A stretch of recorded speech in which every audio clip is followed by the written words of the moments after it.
ณะนี้ท่านกำลังฟังสถานีวิทยุกระจายเสียงคลื่นเพื่อการศึกษาพระพุทธศาสนาและวัฒนธรรม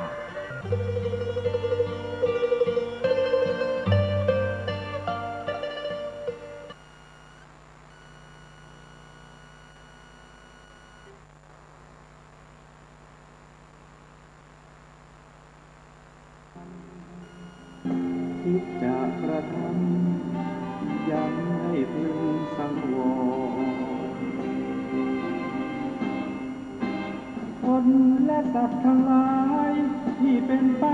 ต่างๆนานาชีวิตแตกต่างนานาจำชักนาพบเย็นพบร้อนคนไม่เข้าใจกันมัวกระทำเรื่องบาปหลายตอนเกิดใหม่พบหน้าแน่นอนนรกร้อนหน้าสะพรึงกลัวอำนาจกรรมกุศลกรรม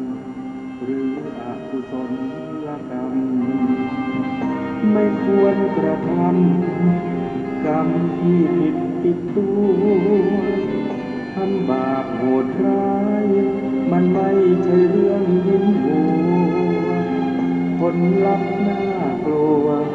น่ากลัวอำนาจกรรม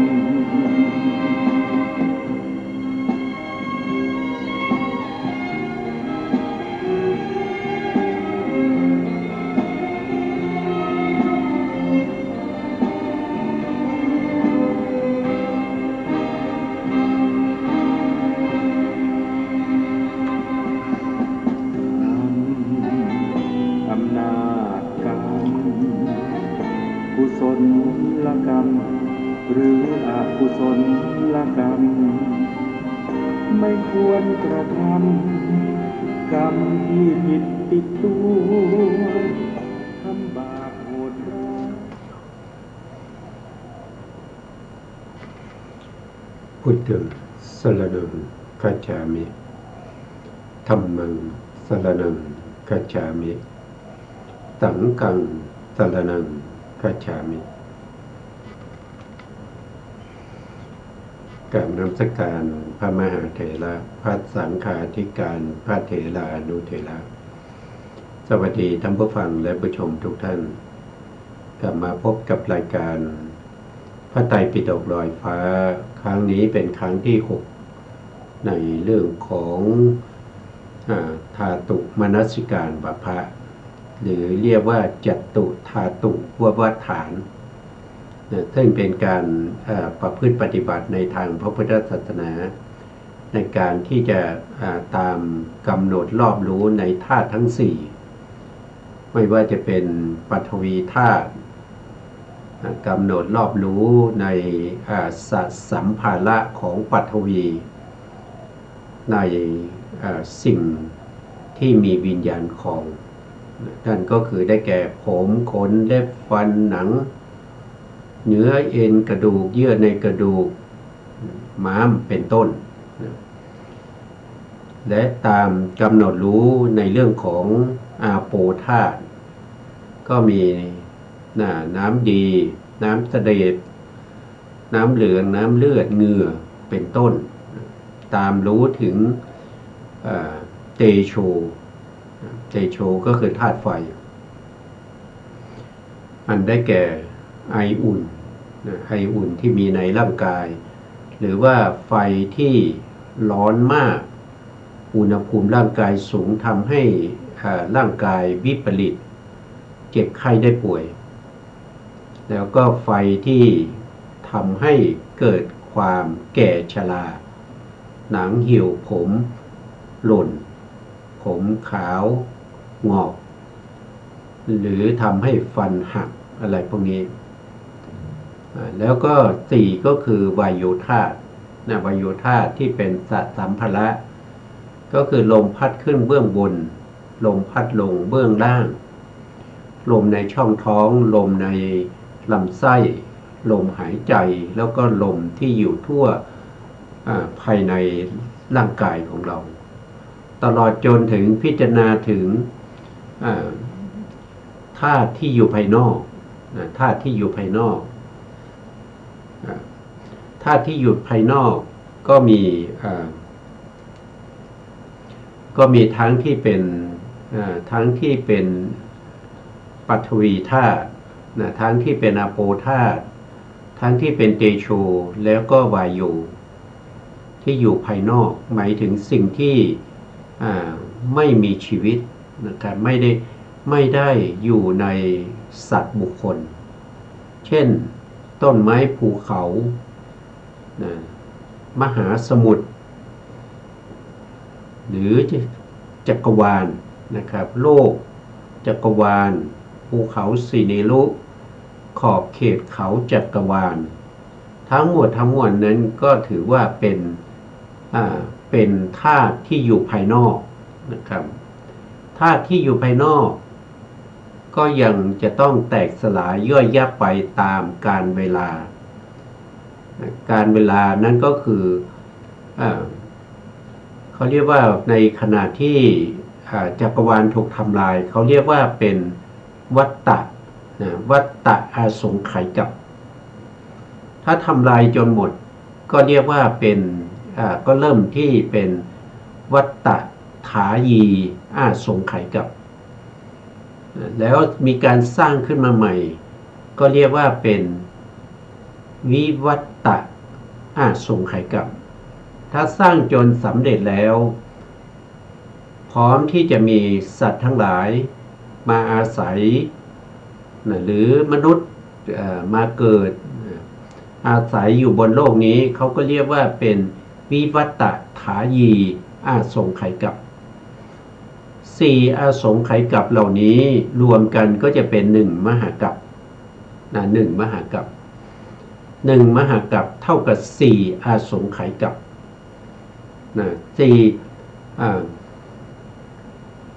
แล้วก็โลกของเราชมพูทวีปหรือ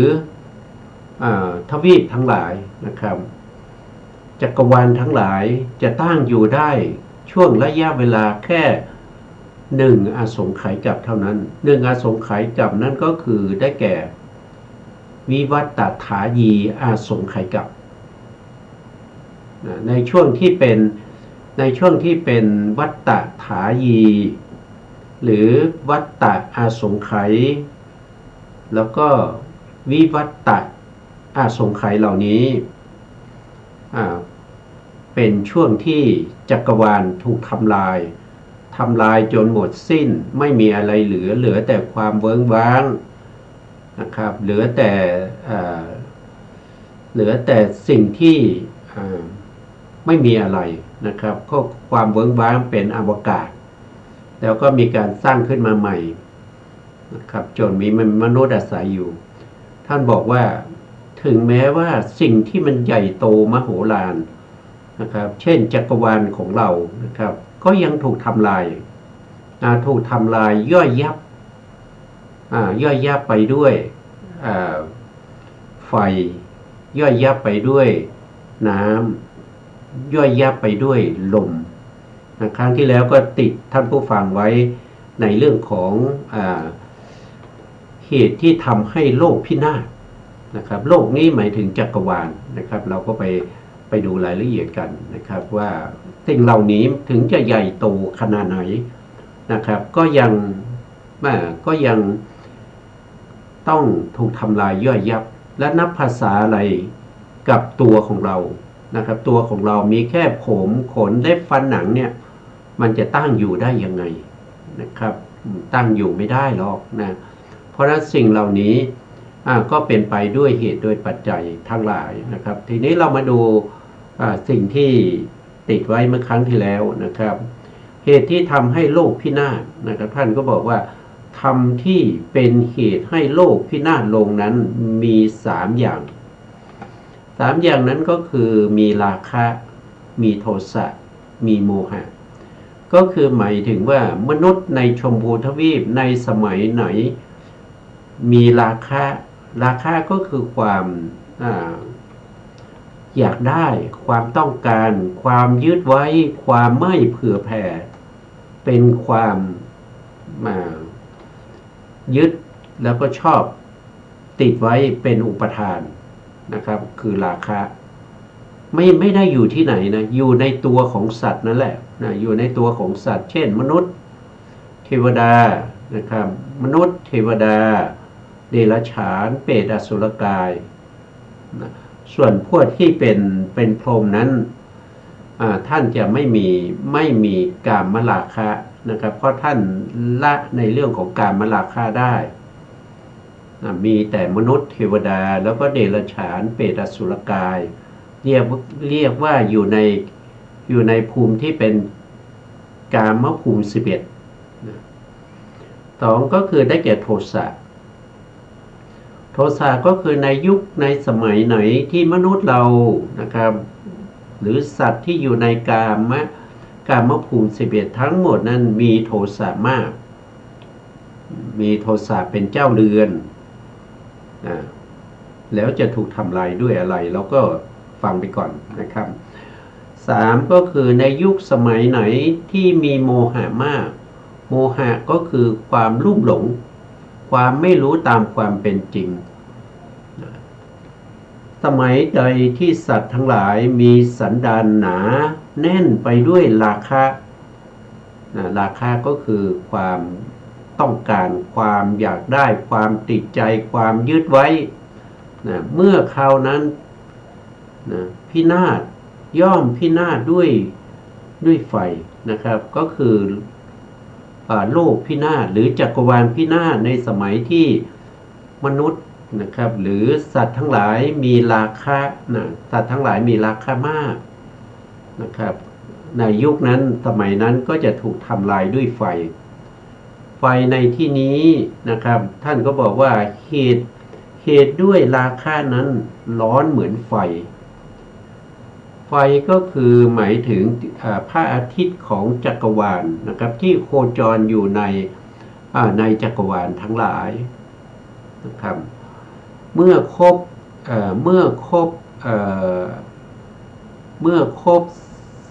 64มหากัปในกัปที่เราเรียกว่าเป็นวิวัตถายีอาสงไขยกัปครบ64มหากัปครบ64มหากัปแล้วก็อายุมนุษย์เป็นขาลงนะครับลงมาอยู่ที่ 2,000 ปีนะครับเป็นอายุกัปแล้วก็จักรวาลนั้นมีอายุครบ64อันตกัปมาประจบกันนะครับพระอาทิตย์ของจักรวาลจากเดิมเนี่ยจะอยู่ห่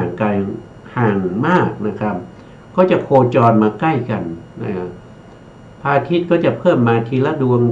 งนะครับจนครบ7ดวงมันก็จะเผาผลาญสิ่งทั้งหลายในจักรวาลนั้นให้ย่อยยับไปพร้อมกับเผาพระอาทิตย์ไปด้วยนะครับจนในที่สุดจะไม่มีอะไรเหลือเลยนะครับสิ้นไปด้วยไฟเขาเรียกว่ายุคสมัยนั้นสัตว์ทั้งหลายมีราคะจึงถูกทำลายจักรวาลจึงถูกทำลายด้วยไฟเพราะราคะมีความร้อนเหมือนไฟต่อมาถ้าสมัยใดสัตว์ทั้งหลายมีสันดานมากด้วยโทสะเมื่อถึงคราวพินาศคือโลกพินาศจักรวาลพินาศก็จะพินาศด้วยน้ำเหตุด้วยโทสะนั้นร้ายเหมือนน้ำกรดเหมือนน้ำกรดนะไม่ใช่น้ำธรรมดาเป็นน้ำกรดนะครับน้ำกรดเมื่อไปถูกสิ่งใดสิ่งนั้นก็จะย่อยสลายน้ำกรดนี้มันก็จะมากับฝนฝนนั้นเป็นฝนกรดเมื่อตกลงมาก็จะย่อยสลายทุกสิ่งทุกอย่างเช่นภูเขาแม่น้ำจักรวาลทั้งหมดทั้งมวลทั้งสัตว์ทั้งหลายที่อาศัยอยู่บนโลกนั้นก็ถูกน้ำกรดซึ่งเป็นฝนกรดนั้นย่อยสลายหายเป็นจูนไปหมดกลายเป็นไอหายไปทั่วแสนโกฏจักรวาลเหลือแต่ความเบิงบางไม่มี โลกไม่มีดวงอาทิตย์ไม่มีพระจันทร์ไม่มีดวงดาวต่างๆทั้งหมดทั้งมวลนั้นถูกทำลายด้วยฝนกรดนะครับเพราะว่าสัตว์ทั้งหลายมีโทสะมากเพราะโทสะนี้มันร้ายเหมือนกับน้ำกรดนี่เป็นการถูกทำลายด้วยน้ำกรดต่อไปนะครับถ้าในสมัยใดสัตว์ในสันดานของสัตว์ทั้งหลายหนาแน่นไปด้วยโมหะหนาแน่นไปด้วยโมหะเมื่อถึงคราวพินาศเมื่อถึงคราวที่จักรวาลแสนโกฏจักรวาลนั้นจะพินาศก็จะพินาศด้วยลมพินาศด้วยลมด้วยเหตุโมหะนั้นเหมือนกับลมกดลมกดจึงเป็นอันว่าโลกธาตุหรือจักรวาลทั้งหมดย่อมพินาศลงได้ด้วย3ประการดังที่กล่าวมานี้โมหะเนี่ยนะครับก็คือความหลงความไม่รู้จะมีเขาบอกว่าเหมือนกับลมนะครับร้ายเหมือนกับลมกดลมพายุเราก็รู้นะครับลมพายุที่พัดมานะครับก็จะทำให้สิ่งปลูกสร้างทั้งหลายเนี่ยกระจัดกระจายไปนะครับแต่ลมที่จะทำลายจักรวาลนั้นเป็นลมที่เป็นลมกดที่มีกำลังมากนะครับสามารถที่จะพัดโลกดาวนพเคราะห์พระอาทิตย์พระจันทร์ทั้งหลายให้ลอยเคว้งคว้างกระทบกันให้แตกสลายไปในที่สุดอันนี้ก็คือจักรวาลถูกทำลายด้วยหนึ่งด้วยไฟคือพระอาทิตย์นะครับพระอาทิตย์ดวงใหญ่ๆที่เป็นพระอาทิตย์จักรวาลนะครับโคจรมาพบกันด้วยมนุษย์และสัตว์ทั้งหลายนะครับมีราคามากก็จะเผาหมดนะครับอันที่สองก็คือเมื่อมีโทสะมากน้ำกรดนะครับก็จะตกมาจากฟ้าเหมือนฝนฝนตกมาเป็นน้ำกรดก็จะย่อยสลายสิ่งทุกอย่างไม่ว่าจะเป็นภูเขาแม่น้ำพระอาทิตย์พระจันทร์โลกทั้งหลายก็จะย่อยยับด้วยน้ำกรดอันที่สามก็คือลมกรดลมกรดก็จะพัดสิ่งเหล่านี้ให้กระทบกระทั่งนะครับแล้วก็กระจัดกระจายย่อยยับไปนี่เป็นความพินาศของโลกนะครับก็ขึ้นอยู่กับมนุษย์เรานะครับขึ้นอยู่กับมนุษย์เราว่ามนุษย์เราเนี่ยยุคไหนสมัยไหนที่มีราคาที่รุนแรงถึงที่สุดยุคนั้นก็จะถูกทำลายด้วยไฟยุคไหนที่มนุษย์นะครับมีโทสะมากถึงที่สุดยุคนั้นก็ถูกทำลายด้วยน้ำกรดยุคไหนที่มนุษย์มีโมหะมากถึงที่สุดนะครับก็จะถูกทำลายด้วยลมกรดทีนี้เรามาพิจารณาว่าแม้กระทั่งจักรวาลซึ่งใหญ่โตมหาศาลพิจารณาเฉพาะโลกที่เราอาศัยอยู่มันก็โตมากกว่าเราไม่รู้เท่าไหร่พิจารณาถึงพระอาทิตย์พระจันทร์ก็ใหญ่โตมากขนาดสิ่งที่มันใหญ่โตขนาดนี้มันยังไม่เที่ยงเลยนะครับมันยังถูกทำลายเลยแล้วไปนับภาษาอะไรกับสัตว์ทั้งหลายนับภาษาอะไรกับธาตุที่เป็นปฐวีที่มีอยู่ในสัตว์ทั้งหลายสัมภาระของปฐวีก็มีผมขนเล็บฟันหนังเป็นต้นจะเที่ยงแท้อยู่ได้อย่างไรนะครับสิ่งเหล่านี้ก็จะถูกทำลายด้วยปัจจัย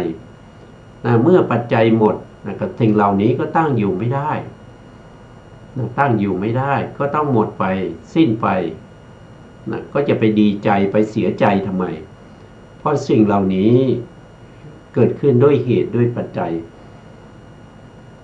อันนี้ก็เป็นอะไรเป็นธาตุภายนอกนะครับเป็นธาตุภายนอกเป็นปฐวีธาตุภายนอกเราก็กลับไปกลับมานะครับกลับมาสู่อันนี้ก็คือนำมาจากพระไตรปิฎกในเล่มที่ 18นะครับมัชฌิมนิกายมูลปัณณาสนะครับในเรื่องของมหาโทษทีนะครับ มหาปโท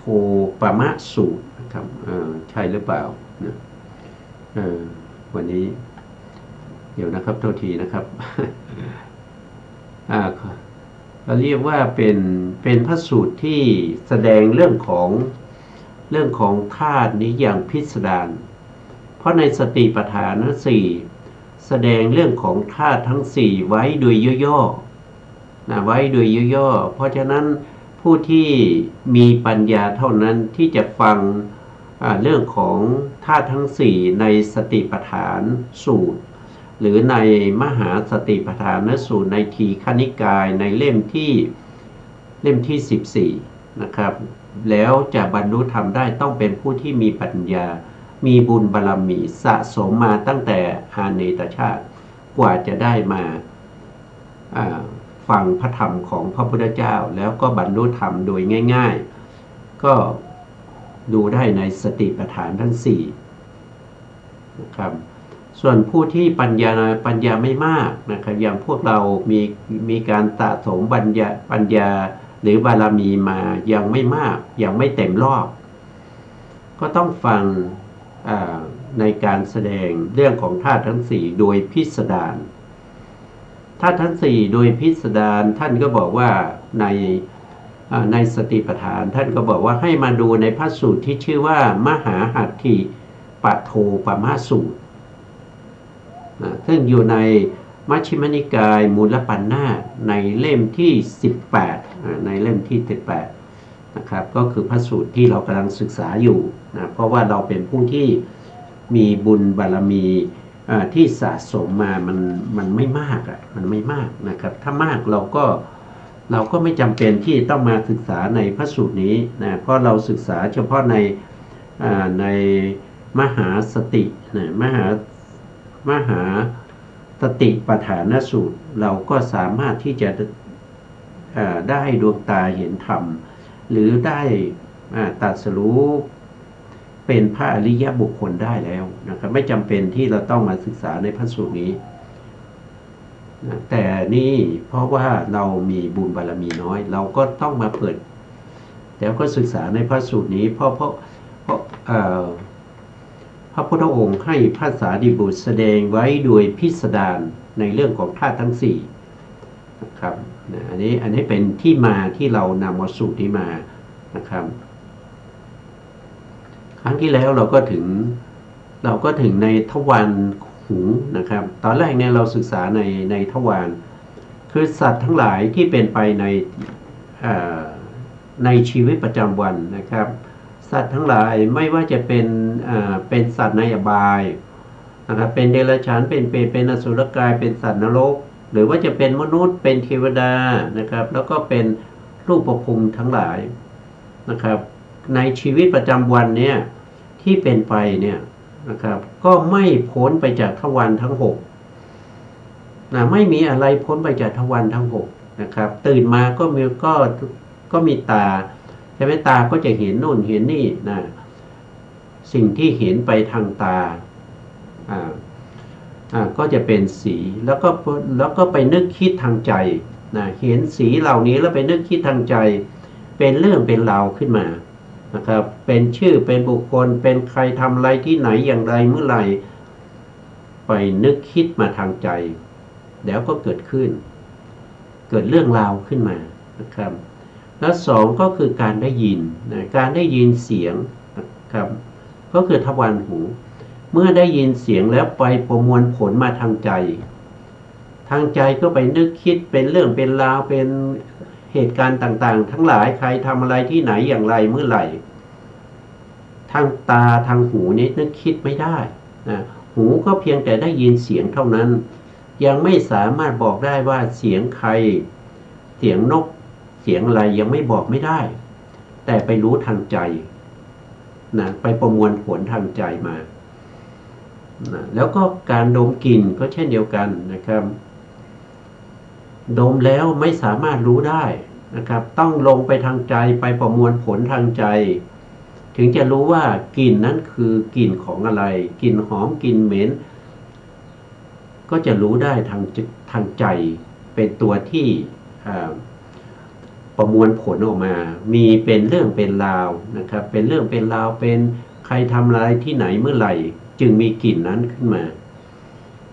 ทางลิ้นก็เช่นเดียวกันนะครับลิ้นนี่มีเฉพาะรับกลิ่นรับรสอย่างเดียวนะครับรู้รสอย่างเดียวเท่านั้นจะไม่สามารถประมวลว่ารสนี้มาจากไหนใครทำอะไรอย่างไรเมื่อไรยังเป็นเรื่องเป็นราวไม่ได้ต้องไปประมวลทางใจการถูกต้องสัมผัสทางกายนะครับเย็นร้อนอ่อนแข็งหย่อนตึงเขาเรียกว่าเป็นโผฏฐัพพะรู้ได้ทางกายแต่กายนั้นรู้ได้เฉพาะในส่วนนี้เท่านั้นไม่สามารถจะรู้ว่าความเย็นนี้เป็นความเย็นอุณหภูมิเท่าไหร่นะครับเป็นฤดูหนาวเป็นฤดูร้อนมันถึงอากาศร้อนอากาศเย็นอะไรพวกนี้ต้องไปประมวลผลมาจากใจนะครับเพราะฉะนั้นสัตว์ทั้งหลายดำรงอยู่ได้ในชีวิตประจำวันก็ด้วยตานะครับด้วยตาด้วยหูด้วยจมูกด้วยลิ้นด้วยกายแล้วก็ใจนอกจากนี้ไม่มีอะไรเลยนะครับไม่มีทวารอื่นนะครับมีเฉพาะทวาร6เท่านั้นที่เป็นไปในชีวิตประจำวันเพราะฉะนั้นเวลาเราไปเห็นสิ่งที่ดีนะครับเราก็จะชอบใจนะครับเกิดความชอบใจที่ไหนก็ประมวลผลมาแล้วว่าสิ่งนั้นเป็นสิ่งที่เราชอบเป็นผู้หญิงที่สวยนะเป็นผู้ชายที่หล่อนะครับเราชอบเธอหุ่นดีเธอหน้าตาสดใสเธอเซ็กซี่ดีก็เพราะอะไรก็เพราะนึกคิดมาทางใจแล้วประมวลผลมาแล้วว่าคนนี้เป็นนางงามนางงามจักรวาลเป็นนางสาวไทยอย่างเงี้ยนึกคิดมาทางใจแล้วไม่ใช่เห็นด้วยตาเห็นด้วยตาเพียงแต่เห็นสีเท่านั้นนะครับแล้วก็ได้ยินเสียงเพลงไปประมวลมาว่าเพลงนี้เป็นเพลงที่ชอบเป็นเพลงที่ไพเราะนะครับได้ยินเสียงพระสวดมนต์ได้ยินแต่เสียงนะครับแต่ที่รู้ว่าพระสวดมนต์อันนี้เป็นการสวดมนต์รู้ได้ทางใจนะครับทางใจประมวลขึ้นมานะเพราะฉะนั้นสิ่งเหล่านี้เกิดด้วยเหตุและด้วยปัจจัยนะครับด้วยเหตุและด้วยปัจจัยเท่านั้นที่หมุนเวียนเปลี่ยนไปในชีวิตประจำวันไม่เกิน6 ทวารนี้นะไม่เกิน6 ทวารนี้เพราะฉะนั้นนะครับเวลาเราได้ยินเสียงแล้วเสียงนั้นมันไม่ใช่เรานะครับมันไม่ใช่เรามันเป็นสภาพที่เกิดด้วยเหตุด้วยปัจจัยนะครับที่เราไปรู้เสียงเพราะอะไรก็เพราะว่ามันมีเสียงนะครับท่านบอกว่าตรงนี้นะครับหากว่าชนเราใดจะด่าเราได้ยินคำด่านะครับหรือว่าตัดพ้อหรือว่าพูดจากระทบกระเทียบหรือพูดจาเบียดเบียนพูดจาเยาะเย้ยถาถางภิกษุนั้นสายภิกษุนั้นย่อมรู้ชัดอย่างนี้ว่าทุกขเวทนาอันเกิดขึ้นจากโสตสัมผัส ก็คือว่าทุกขเวทนาเนี่ยเกิดจากอะไรเกิดจากการได้ยินเสียงที่เขาด่าทำไมได้ยินนะครับท่านก็เราก็มาดูเหตุนะครับเหตุที่ได้ยินเสียงเนี่ย1ก็เพราะว่ามันมีเสียงใช่ไหมครับ2ก็เพราะว่าเรามีหูแล้วหูเราเป็นประสาทหูเราก็ดีเสียงนั้นก็ยังปรากฏอยู่นะเมื่อเสียงกับหูกระทบกันนะครับเป็นเหตุให้เกิดโสตวิญญาณโสตวิญญาณนั้นก็จะรู้เสียงนะเมื่อโสตวิญญาณรู้เสียงธรรมะ3อย่างประชุมกันนั่นก็คือได้แก่เสียงได้แก่โสตประสาทหูนะแล้วก็เกิดโสตวิญญาณธรรมะ3อย่างประชุมกันก็เป็นผัสสะนะก็เป็นผัสสะนะผัสสะก็เป็นปัจจัยให้เกิดเวทนาเวทนานั้นก็จะเป็นเวทนาที่เป็นโทมนัส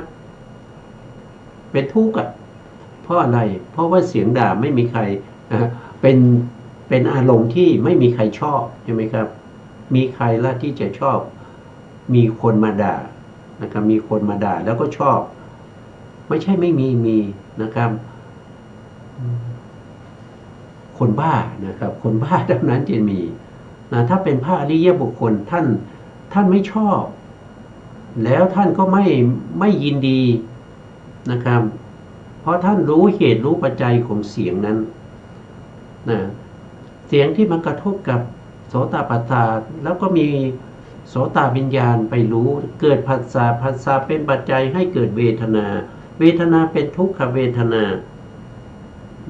ท่านก็รู้อย่างนี้เพราะฉะนั้นเวลาที่เสียงมากระทบเป็นผัสสะแล้วเวทนาของท่านก็จะเป็นเวทนาที่เป็นอุเบกขาเพราะท่านเป็นพระอริยบุคคลท่านไม่ได้ยึดถือว่านี่คือเสียงด่าอันนี้คือเสียงชมเชยอันนี้คือเสียงสรรเสริญอันนี้คือเสียงนินทาท่านจะไม่ยึดถือสิ่งเหล่านี้เพราะฉะนั้นท่านจึงเป็นผู้ที่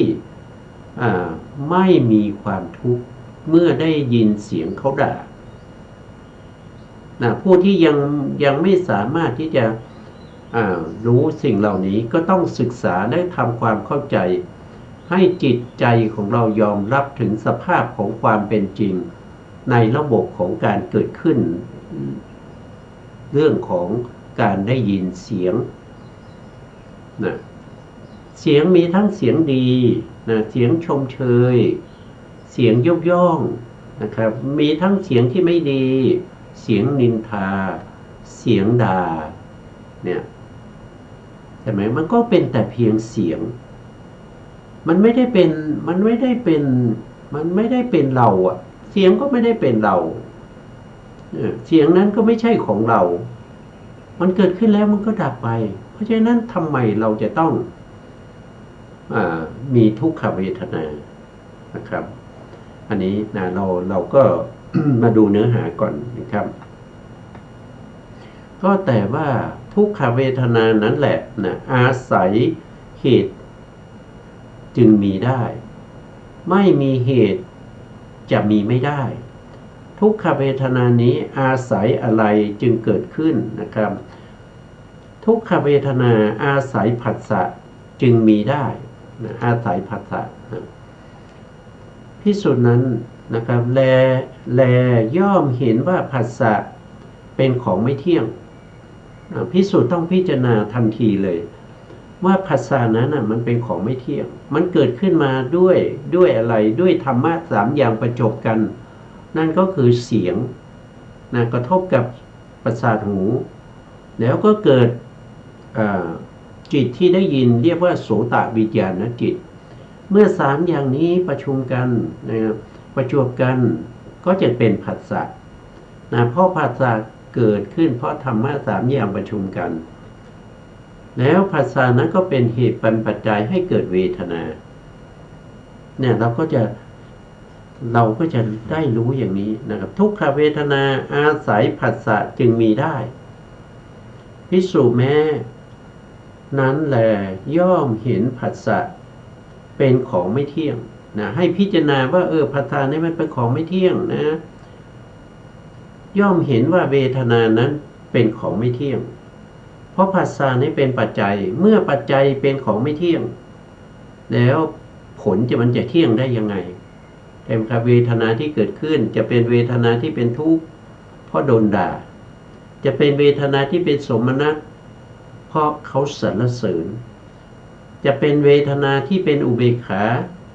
เพราะหลงไม่รู้ไม่ได้พิจารณาว่าเขาด่าหรือว่าเขาสรรเสริญก็เป็นโมหะก็เป็นโมหะก็เป็นอุเบกขานะครับก็เกิดขึ้นอย่างนี้ย่อมเห็นว่าเวทนานั้นไม่เที่ยงเวทนาไม่เที่ยงนะครับอันนี้ท่านจะพูดถึงเรื่องของขันธ์5จากรูปแล้วก็มาเวทนาแล้วต่อไปท่านก็พูดถึงสัญญานะครับ สัญญาก็เช่นเดียวกันสัญญามีลักษณะอย่างไรนะสัญญามีลักษณะของการจำได้เมื่อได้ยินเสียงแล้วก็จำได้นะจำได้นะสัญญานั้นมันก็ไม่เที่ยงสัญญาไม่เที่ยงสัญญาเกิดจากอะไรสัญญาก็เกิดจากผัสสะเมื่อมีผัสสะไม่เที่ยงสัญญาจะเที่ยงได้อย่างไรนะก็ไม่เที่ยงย่อมเห็นว่าสังขารทั้งหลายนั้นเป็นของไม่เที่ยงนะสังขารทั้งหลายนะครับก็เกิดจากอะไรก็เกิดจากเวทนานั่นเองนะโทษทีก็เกิดจากผัสสะนั่นเองนะครับเมื่อผัสสะคือการประชุมของธรรมะสามอย่างเมื่อผัสสะเกิดขึ้นผัสสะก็เป็นเหตุเป็นปัจจัยให้เกิดเวทนาผัสสะก็เป็นเหตุเป็นปัจจัยให้เกิดสัญญาผัสสะก็เป็นเหตุเป็นปัจจัยให้เกิดสังขารเพราะฉะนั้นผัสสะนี้มันไม่เที่ยงทำไมมันไม่เที่ยงล่ะก็เพราะว่าถูกปรุงแต่งมาด้วยปัจจัยทั้งสามนะเสียงนั้นมันไม่ได้ตั้งอยู่นานใช่ไหมครับเสียงนั้นมันก็หมดไปแล้วนะเมื่อเขาด่านะครับเมื่อเขาว่าเมื่อเขาชมเชยอะไรก็ตามเสียงนั้นมันไม่ได้ตั้งอยู่นานเลยนะครับพูดออกจากปากเพราะล่วงออกมาจากปากมันก็ดับไปแล้วมันก็ดับไปแล้วมันไม่ได้ตั้งอยู่เลยแต่เราไปนึกถึงเสียงด่าอยู่ทั้งวันมันก็เลยทุกขเวทนาเมื่อเราลึกถึงแต่เสียงที่เขาชมเชยเสียงที่เขาสรรเสริญเราก็เกิดโสมนัสนะครับเขาด่าหรือไม่รู้เขาชมเชยก็ไม่รู้ไม่ได้พิจารณาก็เป็นโมหะก็เป็นโมหะนั่นมีแต่ความลุ่มหลงนะครับสิ่งเหล่านี้มันเป็นของไม่เที่ยงนะครับให้พิจารณาโดยความเป็นไม่โดยความไม่เที่ยงนะความไม่เที่ยงนี้ก็เป็นวิปัสสนานะครับเขาเรียกว่าเป็นอนิจจานุปัสสนาตามเห็นเนืองๆถึงอะไรถึงผัสสะเหล่านั้นนะครับเห็นผัสสะว่ามันเป็นของไม่เที่ยงนะผัสสะมันไม่เที่ยงเพราะว่าปัจจัยไม่เที่ยงปัจจัยดับผัสสะย่อมดับไปเป็นธรรมดาแล้วความสุขความทุกข์ความเฉยจะมีได้จะเที่ยงได้อย่างไรนะครับคือมันก็ไม่เที่ยงเหมือนกันนะ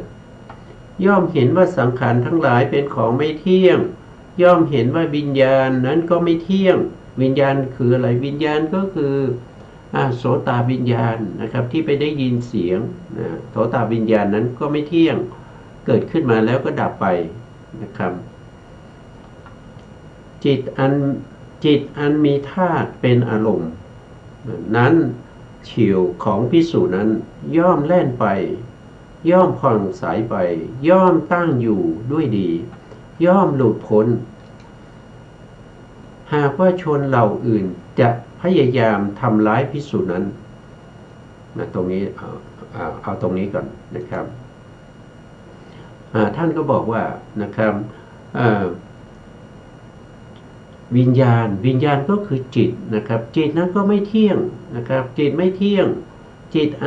อันมีธาตุเป็นอารมณ์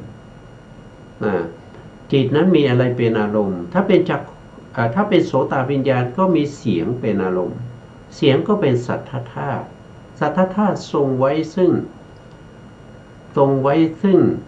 เขาเรียกว่าทรงไว้ซึ่งเสียงนะครับทรงไว้ซึ่งเสียงเกิดจากอะไรเสียงเกิดจากเหตุสองสมุฏฐานนั่นก็คือเสียงเกิดจากใจเกิดจากจิตนะเสียงเกิดจากจิตนะครับอย่างที่ผมพูดอยู่นะครับกำลังพูดอยู่นี้ก็เกิดจากจิตมีจิตเป็นสมุฏฐานนะอีกอันหนึ่งเสียงนั้นเกิดจากอุตุนะครับอุตุก็คือการกระทบของสิ่งต่างๆเช่นอะไรนะครับก็เช่นวัสดุสิ่งของกระทบกันเนี่ยก็เกิดเสียงนั้นเรียกว่าเป็นเสียงที่เกิดจากอุตุนะครับเสียงนั้นไม่ได้เกิดจากจิตเสียงจะเกิดขึ้นได้ด้วยเหตุปัจจัยสองอย่างเกิดจากอุตุเช่นฟ้าผ่าก็เกิดจากอุตุเช่นฝนตกเสียงฝนตกก็เกิดจากอุตุเสียงน้ำตกก็เกิดจากอุตุเสียงพูดเกิดจากจิต นะครับเพราะฉะนั้นเสียงนี้เกิดได้สองสมุฏฐานนะเมื่อ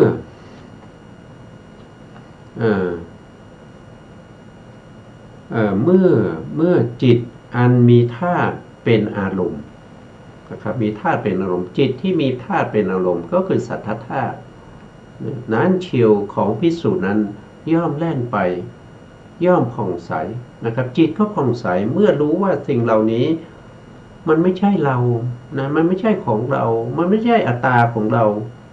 นะจิตนั้นก็ย่อมแล่นไปไหนก็แล่นไปในโลกุตระแล่นไปในมรรคในผลเพราะว่ารู้ความจริงรู้สิ่งที่ปกปิดเราไว้ตั้งแต่อเนกชาติมาจนถึงปัจจุบันเราเพิ่งรู้ความจริงวันนี้เมื่อเรารู้ความจริงเราก็สุขใจใช่ไหมครับจากเดิมที่เขาปกปิดเรามาตั้งนานวันนี้เรารู้แล้วก็เลยมีความสุขว่าเรารู้ของจริงจิตนั้นก็ย่อมผ่องใสย่อมตั้งอยู่ด้วยดี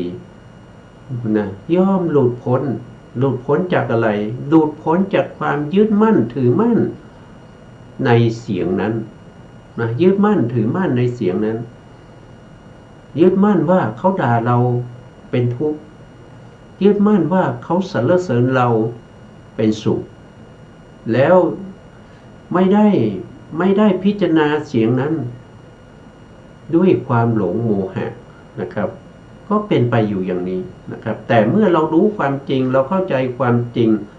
ของสภาพเราเหล่านี้นะจิตนั้นก็ย่อมผ่องใสย่อมแล่นไปย่อมตั้งอยู่ด้วยดีย่อมหลุดพ้นหากว่าชนเหล่าอื่นอันนี้เป็นหัวข้อใหม่นะครับหัวข้อใหม่หากว่าชนเหล่าอื่นนะที่ยังมีอยู่จะพยายามทำร้ายภิกษุนั้นนะตอนแรกก็พิจารณาถึงผมขนเล็บฟันหนังเรานะมันไม่เที่ยงนะครับท่านเปรียบเทียบเหมือนกับจักรวาลทั้งหลายเนี่ยถึงแม้จะใหญ่โตมันก็ไม่เที่ยงมันเป็นปฐวีธาตุมันก็ต้องมีการถูกทำลายมันก็ต้องสูญหายไปนะครับแล้วก็เกิดขึ้นใหม่อย่างเงี้ยแล้วต่อมาก็จะพูดถึงเรื่องของทวารทางหูนะครับเรื่องของการได้ยินนะครับต่อไปท่านก็จะพูดถึงทางกายแล้วนะครับนะเรามาดูนะหากว่าชนเหล่าอื่นจะพยายามทำร้ายภิกษุนั้นด้วยอาการที่ไม่น่าปรารถนาไม่น่ารักไม่น่าใคร่ไม่น่าชอบใจคือด้วยการประหารด้วยฝ่ามือบ้างด้วยการประหารด้วยก้อนดินบ้างด้วยการประหารด้วยท่อนไม้บ้างด้วยการประหารด้วยสัตตาบ้างนี่ก็คืออาวุธนะสัตตาก็คืออาวุธโบราณก็จะมีมีดมีดาบนะครับมีหอกอะไรพวกนี้ปัจจุบันก็มีอะไรมีปืนนะมีปืนมีขีปนาวุธนะมีระเบิดนะปัจจุบันนะครับภิกษุนั้นย่อมรู้ชัดอย่างนี้ว่ากายนี้เป็นแต่สภาพที่เป็นไปด้วยการประหารนะครับคือกายนี่มันก็ไม่ได้ใช่มันไม่ใช่เราอ่ะใช่ไหมครับถ้าเป็นเราเนี่ยเราก็บังคับบัญชาได้กายนี้เวลาป่วยไข้มาเนี่ยอาพาธมาเนี่ยเราบอกได้ไหมเราสั่งได้ไหมว่าโอ้กายอย่าเจ็บเลยอย่าปวดเลยนะครับกายจงมีแต่ความสุขอย่าได้เป็นหวัดอย่าได้เป็นโควิดนะมันเชื่อเราหรือเปล่ามันไม่เชื่อเรานะเราบอกว่ากายนี้เป็นของเราแต่กายเขาบอกไหมเขารับไหมว่าเขาเป็นเราก็ไม่ได้รับนะแต่เราเข้าไปยึดถือว่ากายเนี่ยมันเป็นเราเป็นของเรานะครับเรามีกายอยู่ในเราไปยึดถือมันก็เลยเป็นทุกข์นะครับมันก็เลยเป็นทุกข์นะครับเพราะฉะนั้นภ ข้อนี้ท่านก็บอกว่านะครับภิ ภิกษุนั้นย่อมรู้ชัดอย่างนี้ว่ากายนี้เป็นแต่สภาพเป็นที่เป็น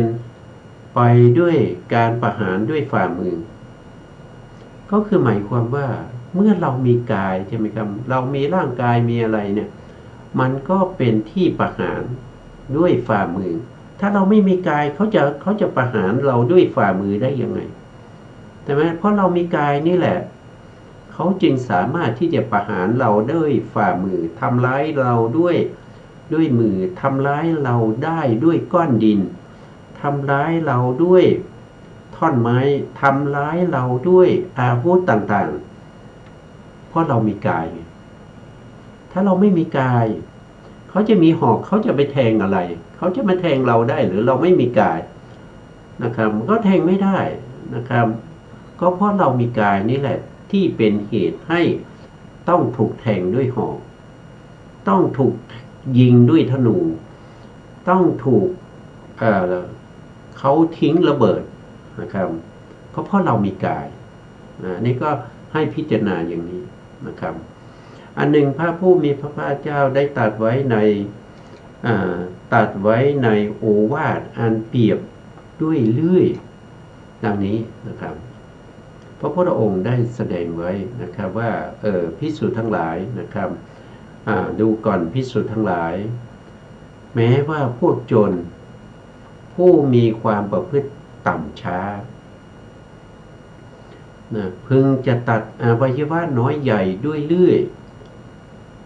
อันมีด้ามสองข้างนะครับภิกษุนั้นยังใจประทุษร้ายในพวกโจรเหล่านั้นไม่เป็นผู้ชื่อว่าทำตามคำสั่งสอนของเราด้วยเหตุนั้นดังนี้ก็คือหมายถึงว่าถ้าถูกโจรเอาไปตัดแขนตัดขานะครับด้วยเลื่อยนะครับอาจจะเอาเลื่อยมาตัดแขนตัดขาตัดท้องอะไรก็ตามโจรนั้นจะต้องยังใจให้เป็นปกติยังใจให้มีเมตตาทำไมต้องมีเมตตาเพราะว่าโจรผู้ร้ายเหล่านั้นทำกรรมเพราะฉะนั้นกรรมที่เขาทำย่อมมีผลเขาต้องได้รับผลในอนาคตเราก็สงสารเขาเรามีเมตตาต่อเขานะครับแล้วก็ทำจิตใจของเราให้บริสุทธิ์ทำจิตใจของเราให้ไม่โกรธในโจรเหล่านั้นถ้าเราโกรธในโจรเหล่านั้นเพราะพระองค์บอกว่าถือว่าภิกษุนั้นไม่ได้ปฏิบัติตามคำสั่งสอนของพระพุทธเจ้าไม่ได้ปฏิบัติตามโอวาทของเรานะครับคือพระพุทธเจ้าไม่ได้ทำตามโอวาทของพระพุทธเจ้าเพราะว่าอะไรเพราะว่าในขณะที่ถูกเลื่อยตัดนะครับแล้วเรามีความโกรธใจเราก็เป็นโทสะอยู่ในขณะที่เราถูกตัดอยู่เราเป็นโทสะเมื่อเราสิ้นลมหรือตายด้วยการตัดของโจรเหล่านั้นจิตใจของเรามันก็เศร้าหมองเมื่อจิตใจของเราเป็นโทสะมันก็เศร้าหมองแล้วจุติจิตเกิดขึ้นแล้วเราจะไปเกิดที่ไหนล่ะเพราะในขณะวาระสุดท้ายจิตของเรากำลังโกรธพวกโจรที่จับแขนจับขาแล้วก็เอาเลื่อยมีด้ามสองข้างกำลังมาเลื่อยแขนขาเราก็โกรธพอเราโกรธจิตเราเป็นโทสะแล้วเราก็ตายลงจิตเป็นโทสะจิตนั้นเศร้าหมองก็ย่อมไปเกิดในอบายอบายไปที่ไหนละโทสะนะครับก็ไปเกิดในนรกไงก็ไปเกิดในนรกแต่ถ้าเราไม่จิตของเรานะครับไม่เป็นโลภะโทสะโมหะจิตของเราเต็มไปด้วยความเมตตาจิตของเราเต็มไปด้วยพุทธคุณก็ได้นะครับเราก็นึกถึงพระพุทธเจ้าจิตของเราก็ผ่องใสจิตผ่องใสด้วย มหากุศลนะครับมหากุศลเมื่อมหากุศลเกิดขึ้นนะครับจนทั้งหลายก็กำลังเลื่อยแขนเลื่อยขาเราอยู่แล้วเราก็ตายลงในขณะที่จิตของเราเป็นมหากุศลจิตของเราผ่องใสมีพุทธคุณเป็นอารมณ์เราจะไปไหนมันก็ต้องกลับมาเกิดเป็นมนุษย์นะครับหรือว่าเกิดเป็นเทวดาเพราะจิตผ่องใสไม่ต้องไปเกิดในอบายเพราะฉะนั้นพระพุทธองค์จึงตรัสว่าอย่านะครับอย่าไปโกรธนะอย่าไปโกรธอย่าไปหลงอย่าไปดีใจนะด้วยโลภะด้วยทิฏฐิด้วยโมหะให้จิตของเรานั้นผ่องใสเป็นมหากุศลเมื่อเราตายลงนะครับเราก็มาเกิดในสุคติภูมิหรือว่าไม่งั้นให้พิจารณาถึงสิ่งเหล่านั้นว่ามันไม่เที่ยงสิ่งเหล่านั้นไม่เที่ยงเป็นอะไรเป็นวิปัสสนาญาณนะเป็นวิปัสสนาญาณนะเมื่อเราเจริญอนิจจานุปัสสนาอยู่เรื่อยๆตั้งวิปัสสนาขึ้นนะบุญบารมีเรามากพอที่จะได้มรรคได้ผลนะครับเราก็จะได้มรรคได้ผลในขณะที่โจรทั้งหลายกำลังเลื่อยแข้งเลื่อยขาเราอยู่แล้วเราก็ได้อรหันตมรรคแล้วก็ตายลงเราก็จะเข้าสู่พระนิพพานเพราะเป็นผู้ที่เขาเรียกว่าเป็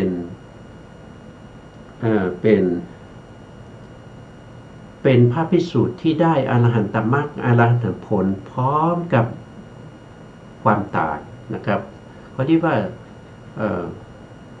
ลืมอีกแล้วเขาเรียกว่าเป็น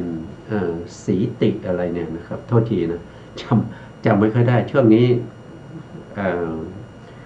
น่าจะสมองน่าจะฝ่อนะครับเพราะว่าอะไรก็เพราะว่าเวียนหัวบ่อยๆนะเวียนหัวบ่อยๆทำให้เลือดที่ไปเลี้ยงสมองเนี่ยมันไม่เพียงพอนะครับเพราะฉะนั้นก็ต้องขออภัยนะขออภัยท่านผู้ฟังด้วยนะครับนะก็ให้รู้ว่านะครับพระภิกษุที่ถูกเลื่อยหรือถูกทำร้ายอยู่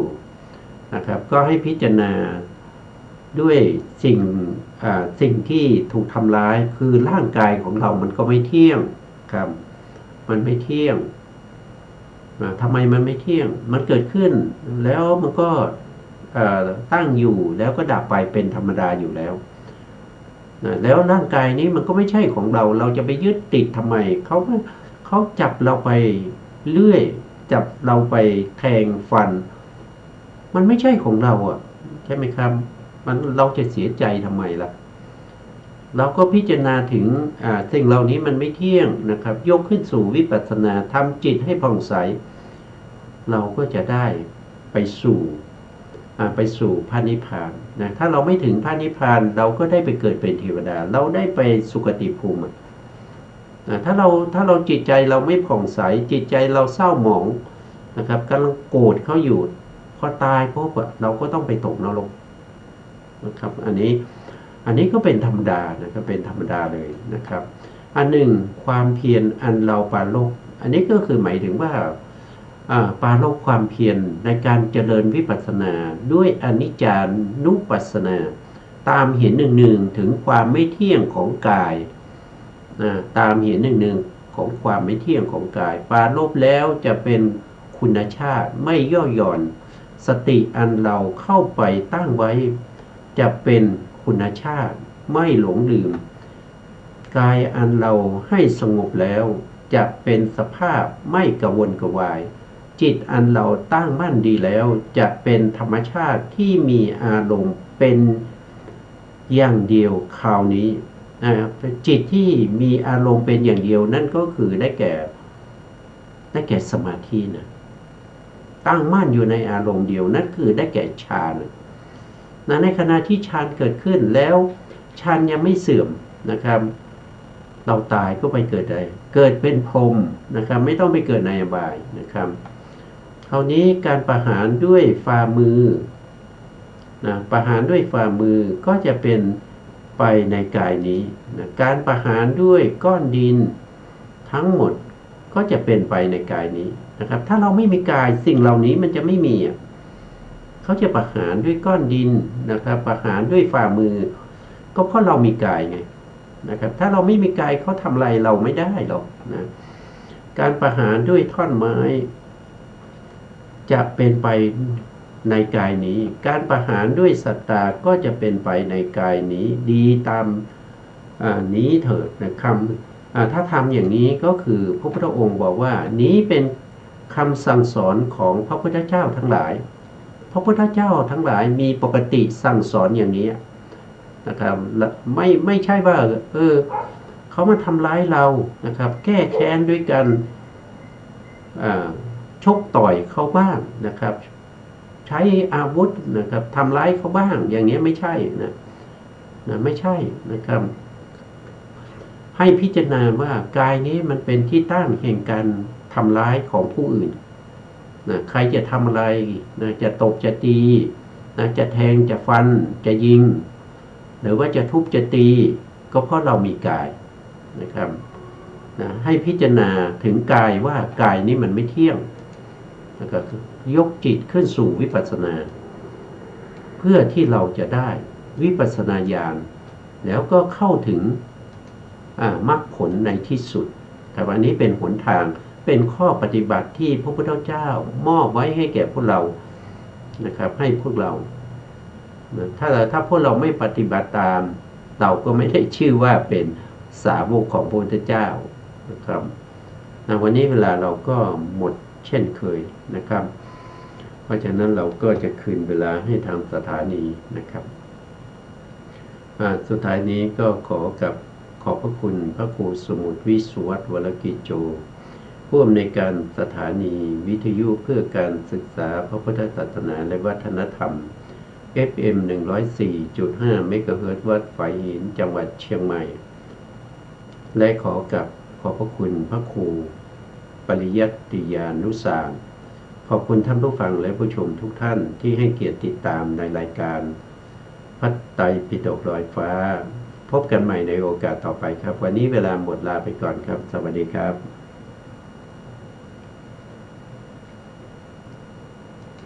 มันไม่ใช่เรื่องหินโหผลลัพธ์น่ากลัวอำนาจกรรม